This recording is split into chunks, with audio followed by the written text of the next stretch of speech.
اب آ جائیے فتاوا. اس سلسلے میں آپ نے روایات سن لی ساری, قرآنی آیتیں اور ان کی تفاسیر سنی. تمام تقریباً علماء نے اس وقت کچھ نے تو فتوے کی بنا پر حرام قرار دیا ہے, اور باقی سارے مجتہدین نے احتیاط واجب کی بنا پر حرام قرار دیا ہے داڑھی کا موننا. اچھا, اب ایک مسئلہ ہے کہ داڑھی کی مقدار کتنی ہونی چاہیے. اتنی ہو کہ عرف کہے کہ آپ کے چہرے پر داڑھی. اچھا, اب کیا داڑھی 40 قدم سے نظر آنا ضروری ہے؟ جواب ہے کہ جی نہیں. 40 قدم والی ایسی کوئی شرط اسلام کے اندر نہیں ہے. شاید پرانے بزرگ علماء نے اس میں, تاکہ اتنی تفصیل میں کون جائے, ہر عام آدمی کو سمجھانے کے لیے بات کہہ دی ہوئی جو 40 قدم سے نظر آئے. یہ سمجھانے کے لیے ایک سے پھر وہ بات مشہور ہوتی چلی گئی. بس یہ کہ موننے سے مشابہ نہیں ہونی چاہیے, موننے سے مشابہ نہ ہو, اور داڑھی ہونی چاہیے بقول قلب صادق کے, جھاڑی نہیں ہونی چاہیے. تو داڑھی ہو, جھاڑی نہ ہو. اور بہت سے ایسے افراد ہیں کہ واقعی وہ جھاڑی نما جو ہے وہ نظر آتی ہے. اب اس کی بھی تفصیلی کہ کس کی حد اور مقدار کتنی ہونی چاہیے. یا مثلاً مولانا اظہر حسن زیدی صاحب جو بیان کرتے تھے, ان سے کسی نے پوچھا کہ داڑھی کی حد کتنی ہونی چاہیے, تو جس طرح بہت لمبی کسی کی داڑھی پیٹ تک جو آ رہی ہوتی ہے, انہوں نے پیٹ کی طرف اشارہ کر کے کہا کہ نہ اس طرح, یہ مولانا اظہر حسن زیدی صاحب انہوں نے فرمایا کہ نہ اس طرح ہو اور نہ اس طرح ہو. بالکل اس طرح بھی نہیں ہونا چاہیے جس طرح اس طرح پھیر دیا گیا, نہ اس طرح ہو جس طرح پہلے والی صاحب کی تھی, اور نہ اس طرح ہونا چاہیے, یعنی درمیان کی چیز ہونی چاہیے. تو چھوٹی داڑھی پر اکثر لوگ اس کو داڑھی ماننے سے بھی انکار کر دیتے, حالانکہ اسلام میں وہ جائز ہوتی. جیسے ایک واقعہ ملتا ہے, یہ مولانا ابوالکلام آزاد, آج کل ان کا نام بہت اس لحاظ سے آتا ہے کہ انہوں نے پاکستان بننے کی مخالفت کی تھی اور وغیرہ. تو ایک دفعہ مولانا ابوالکلام آزاد کسی جگہ پر تقریر کر رہے تھے. چھوٹی داڑھی تھی, اس زمانے میں بھی لوگ ذرا سینسیٹیو ٹائپ کے تھے, کہنے لگے ہم آپ کی تقریر نہیں سنیں گے, آپ کی داڑھی بہت چھوٹی. تو اسٹیج پہ ایک بڑے داڑھی والے بزرگ بیٹھے ہوئے تھے, کہنے لگے جو داڑھی دیکھنے کے لیے آئے وہ ہماری داڑھی دیکھتے رہیں اور تقریر مولانا صاحب کی سنیں. تو بہت سے لوگ چھوٹی داڑھی کو ماننے کو تیار نہیں ہوتے. اچھا, اس کا معیار کیا ہے, کتنی داڑھی ہو؟ عرف یہ کہے, لوگ یہ کہیں کہ اس کے چہرے پر داڑھی. اچھا, مثلاً اگر کوئی شخص قلمیں بڑھا لے اور تھوڑی پہ سے جو ہے چن پہ سے داڑھی کو صاف کر دے, تو کیا یہ شمار ہوگا کہ اس کے چہرے پر داڑھی ہے؟ لوگ کہیں گے نہیں, اس نے قلمیں بڑھائی ہوئی لیکن یہ داڑھی نہیں. اس کا مطلب ہے کہ لوگ چن کے اوپر داڑھی کو ہی داڑھی سمجھتے ہیں. تو قلمیں کتنی بھی کیوں نہ بڑھا لے, لیکن اگر چن پہ داڑھی نہیں ہے, یا جیسے ہمارے استاد محترم کہتے تھے کیسے پتہ چلے, کہنے کے بس میں چڑھ جائیے. اور اگر کسی نے صرف قلمیں بڑھائی ہوئی ہیں, جیسے یہ اگر اس کی داڑھی نہ ہوتی اس کی, اور صرف قلمیں اس طرح سے بڑی ہوتی ہیں, تو کنڈکٹر اس کو دیکھ کے کہے گا کہ چلو ہیرو آگے بڑھو. اور اس کے مقابلے میں کسی شخص کی چین پر داڑھی ہے تو اسے کہے گا چلو آگے بڑھو. یعنی خود عرف میں کنڈکٹر بھی کیونکہ شامل ہے, وہ خود بھی یہ بات سمجھتا ہے کہ اس کے چہرے پر داڑھی ہے اور کس کے چہرے پر داڑھی نہیں ہے. اور اگر عرف مشکوک ہو جائے, یعنی داڑھی اگر کسی کی بہت چھوٹی اور اگر عرف مشکوک ہو جائے تو اتنی داڑھی بھی جائز ہو جاتی ہے, جو لوگوں کے ہضم نہیں ہوتا یہ والا مسئلہ. اچھا, آپ دیکھیے اس میں ایک بات اور بیان کر دوں, نہ تو میرا کوئی مقام اس لحاظ سے ہے کہ میں بڑی شخصیات پہ کوئی بات کروں, وہ اپنی خود ذمہ داری بہتر طور پر سمجھتے ہیں. لیکن کیونکہ ہمارے بہت سے خطبہ اور ذاکرین, جیسے اس سے پہلے بھی بات بیان ہوئی تھی, لوگ ان کو مثال کے طور پر لے کے آتے ہیں, بھائی ان کی بھی تو داڑھی نہیں, جبکہ جس اعتبار سے, یعنی جب کبھی بھی کم سے کم میں نے ان کو دیکھا ہے, جیسے لوگ عام طور پر ہمارے بہت بڑے شیعہ عالم دین پاکستان کے علامہ طالب جوہری صاحب کو لے کر آتے ہیں. اب ظاہر ہے کہ کتنے بڑے عالم دین ہیں, اپنی خود سمجھتے ہیں کہ اپنی ذمہ داری ان کی کیا ہے, تو لوگ عام طور پر بہت اگر چھوٹی داڑھی ہے تو اس کو داڑھی ماننے سے انکار کر دیتے ہیں. حالانکہ اگر, بلکہ ہم نے یہ بھی کہا کہ لوگ کچھ کہیں گے داڑھی ہے, کچھ کہیں داڑھی نہیں, عرف اگر مشکوک بھی ہو جائے تب بھی وہ داڑھی جائز ہوتی. یہ مثال کے طور پر لکھے ہیں، ورنہ کوئی شخصیت کے اوپر بات کرنا مراد نہیں.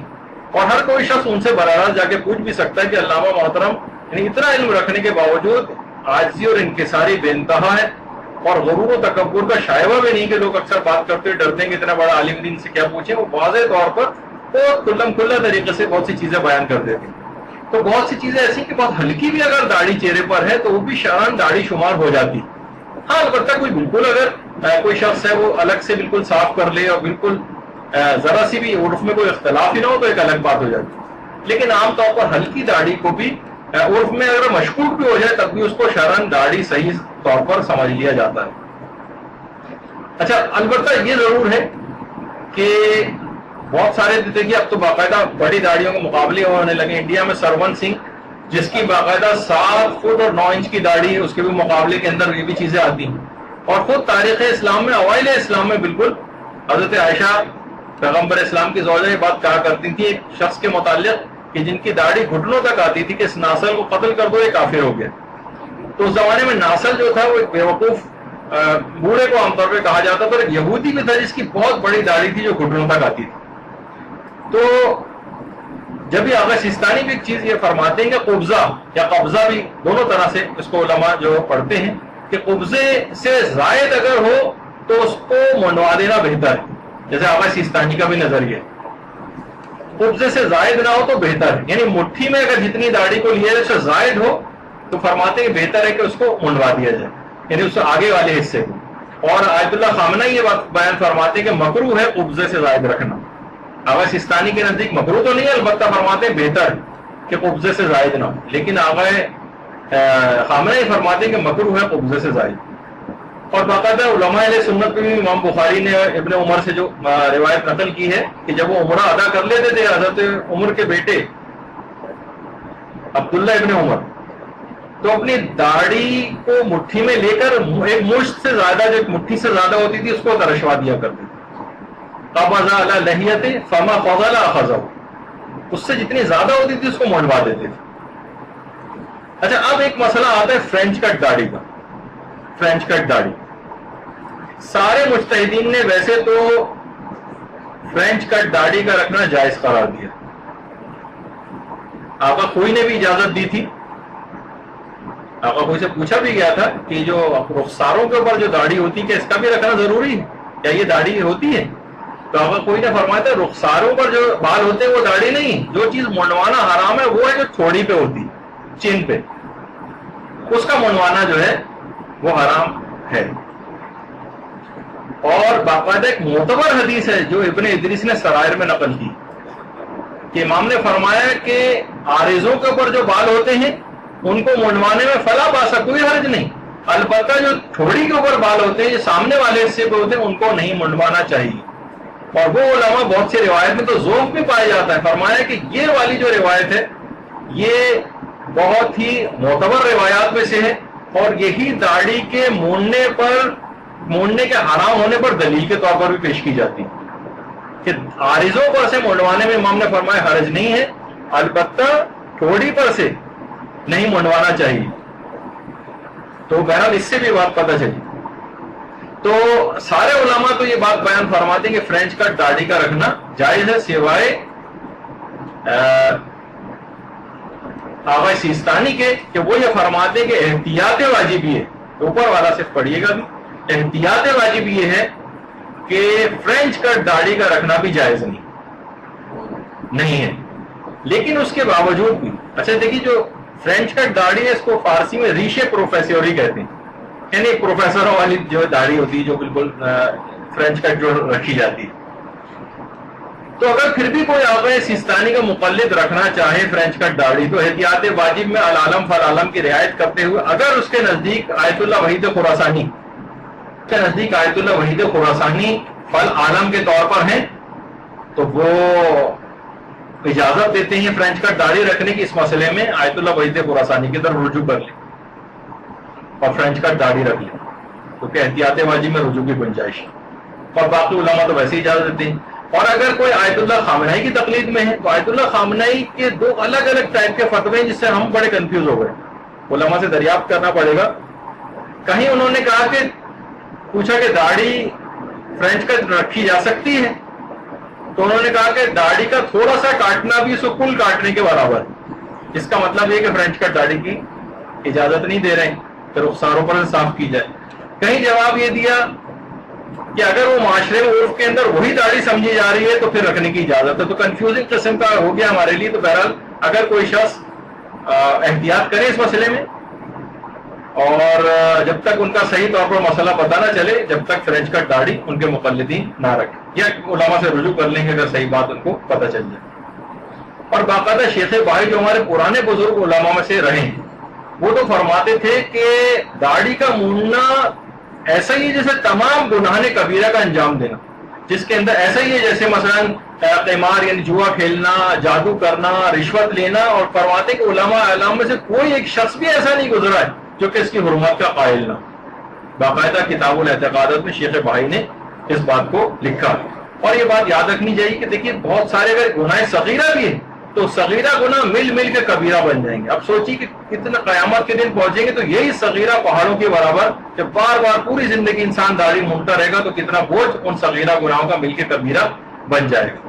تو بہرحال اپنی ناقص عقل جو ہے سلسلے میں نہیں لگائیں، اور اس کو حکم شریعت جو ہے وہ سمجھیں، اور اس سلسلے میں کوئی بھی قسم داڑھی نہ رکھنے کے جتنے بھی بہانے ہیں ان سے انسان کوشش کر کے اپنا پیچھا چھوڑائے. لوگ جو کہتے ہیں کہ جناب اب دیکھیے ہمارے کتنے علماء جو ہے اس سلسلے میں کتنی خوبصورت ہمارے علماء کی جو ہے وہ داڑیاں جو ہے وہ رہیں، اور کتنی خوبصورت ہیں. اگر ان سب افراد کو اگر آپ چشم تصور سے دیکھیں گے جو اگر بغیر داڑھی کے، تو ان کا وہ وقار آپ کو نہیں نظر آئے گا جو داڑھیوں کے ساتھ. عبد اللہ خان نے ابو دیکھیں وہ تو واصل جہنم ہو چکا جو برابر میں بغیر داڑھی کے قذافی جو بیٹھا ہوا ہے، اور وہ اسی طرح سے پیغمبر اسلام اس طرح کر رہی ہے تو نفرت سے منہ پھیر لیتے، اس طرح پیٹ موڑ کے غالباً بیٹھے ہوئے اس سے. تو بہرحال ہمارے علماء کی داڑیاں وہ اگر آپ اس لحاظ سے دیکھیں. پھر داڑھی موننے کا جو سامان بیچنے کا لوگ اکثر کہتے ہیں، بہت سے لوگوں کے سٹورز بھی ہوتے ہیں کہ بلیڈ بیچنا اور شیونگ جو ریزرز ہیں وہ بیچنا کیسا ہے. تو یہ بیچنے کی تو اجازت ہے کیونکہ دونوں طرح کے کاموں میں یہ چیزیں جو ہے استعمال ہو رہی ہوتی ہیں. تو داڑھی کا جو بیچنا ہے وہ بھی جو ہے اجازت اس کی ہے. اور داڑھی موننے کی اجرت لینا کیسا ہے؟ تو تمام علماء نے کہا کہ داڑھی موننے کی اجرت لینا یہ بھی احتیاط واجب کے طور پر حرام ہے.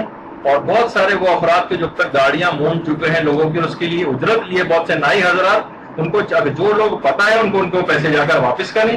اور اگر حرام پیسوں کے ساتھ یہ حلال پیسوں کے ساتھ یہ حرام پیسے مکس ہو گئے اور اب نہ ان کا مالک پتہ ہے نہ اس کی مقدار پتہ ہے، تو ان پیسوں کا خمس نکالیں.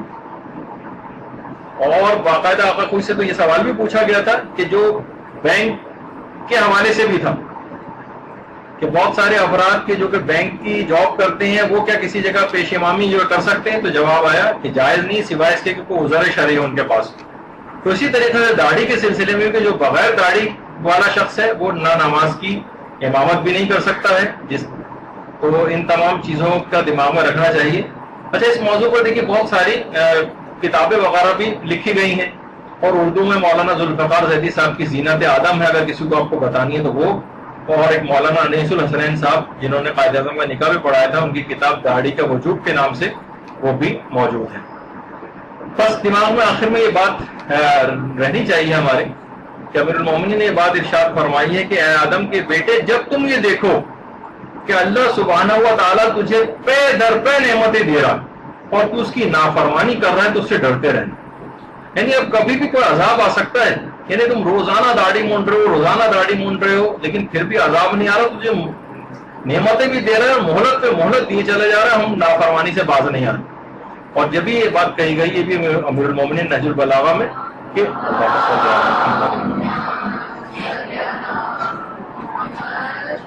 علم جو ہے وہ عمل سے وابستہ ہے، لہذا جو جانتا ہے وہ عمل کرتا ہے، اور علم عمل کو پکارتا ہے. اور اگر وہ لبیک کہتا ہے تو بہتر، ورنہ وہ بھی اس سے رخصت ہو جاتا ہے. تو کوئی بھی شخص، جب بھی آپ نے دیکھا ہے کوئی بغیر داڑھی والا کوئی دینی اعتبار سے کبھی کسی بلند مقام تک نہیں پہنچا، کیونکہ وہ رخصت ہو چکا ہوتا ہے. اگر وہ عمل کے ساتھ ساتھ علم ہوگا تو وہ آگے بڑھے گا. اور جب انسان اس دنیا میں آخرت میں جائے، بہتر ہے کہ اس کے چہرے کے اوپر اس طرح سے وہ زینت ہو جو پروردگار نے جو تحفے اور گفٹ کے طور پر اس کو عطا کی ہے، جب انسان اس دنیا سے جائے تو ممسوخات کی شکل میں نہ جائے، بلکہ اس آسان تقویم پر جائے جو بہترین صورت میں اس نے انسان کو پیدا کیا۔